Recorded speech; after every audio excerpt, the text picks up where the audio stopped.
Hi friends, അപ്പോൾ ദാ ഞായറാഴ്ച വൈകുന്നേരമൊക്കെ അല്ലേ, ഞങ്ങളതേ ആറ്റുകാലോട്ട് പോവുകയാണ് കേട്ടോ. വൈകുന്നേരം ഇറങ്ങണമെന്ന് വിചാരിച്ചാണ്, പക്ഷേ കുറച്ചൊന്ന് ലേറ്റായിപ്പോയി. അപ്പോൾ എന്താകുമെന്ന് അറിയത്തില്ല, ഇനി ബ്ലോക്ക് കാര്യങ്ങളൊക്കെ ആണെന്നൊന്നും അറിയത്തില്ല. എന്തായാലും നമ്മൾ പിന്നെ പുറത്തോട്ട് പോകാനുള്ളൊരു അവസരം കിട്ടിയാൽ നമ്മൾ പാഴാക്കത്തില്ലല്ലോ. അതായത് ഞങ്ങളിതാ ഇങ്ങനെ പോവുകയാണ്. പോകുമ്പോൾ തന്നെ ഇതേ വഴിയിൽ ഒരുപാട് ഈ കെട്ടുകാഴ്ചകൾ, ഇതുപോലത്തെ എന്തോ വിളക്ക് ചടങ്ങെന്നൊക്കെ പറയും കേട്ടോ.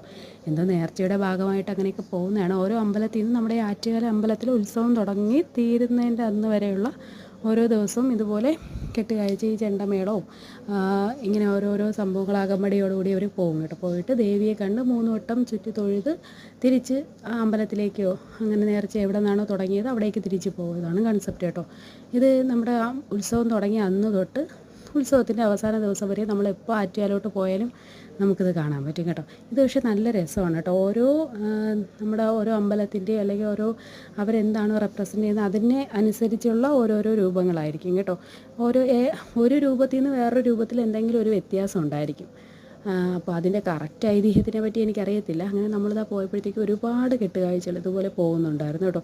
പിന്നെ നല്ല രീതിയിൽ ബ്ലോക്കും ഉണ്ടായിരുന്നേ. അപ്പോൾ നമ്മളിത് മെയിൻ റോഡ് വഴിയൊന്നുമല്ല, കുറേ കഴിഞ്ഞിട്ട് നമ്മളിങ്ങനെ ഇടവഴി കൂടെയൊക്കെയാണ് പോയത് കേട്ടോ. പക്ഷെ നമ്മൾ ലാസ്റ്റ് അമ്പലത്തിൻ്റെ നടയിലെത്തി തൊഴുവാനൊക്കെ പറ്റി കേട്ടോ. പിന്നെ 2 പിള്ളേരൂടെ ഉള്ളതുകൊണ്ട് നമുക്ക് ചെറിയൊരു പേടിയുണ്ടായിരുന്നു. നല്ല അനൗൺസ്മെൻറ്റും കാര്യങ്ങളൊക്കെ ഉണ്ടായിരുന്നു.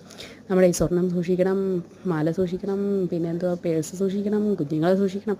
ഈ അനൗൺസ്മെൻറ്റ് കേൾക്കുമ്പോൾ സത്യം പറഞ്ഞുള്ള ധൈര്യം കൊണ്ട് പോകും. എന്തായാലും നമ്മുടെ അമ്പലത്തിൽ ഉത്സവമായിട്ട് നമുക്കൊന്ന് പോയി തൊഴുവാൻ പറ്റിയില്ലെങ്കിൽ അതൊരു വിഷമമല്ലേ. അപ്പോൾ അതുകൊണ്ട് എന്തായാലും നമ്മൾ പോകാമെന്ന് വെച്ചു. ഇതായി ഭയങ്കര ബ്ലോക്കെന്ന് വെച്ചാൽ ഭയങ്കര ബ്ലോക്ക്. കഴിഞ്ഞ പ്രാവശ്യം ഞങ്ങൾ പൊങ്കാലയുടെ തലേ ദിവസം കാറിൽ പോയി കേട്ടോ. എന്തോ ദൈവാനുഗ്രഹം കൊണ്ട് ഞങ്ങൾക്ക് കാർ അവിടെ പാർക്ക് ചെയ്യാനൊക്കെ പറ്റി കേട്ടോ.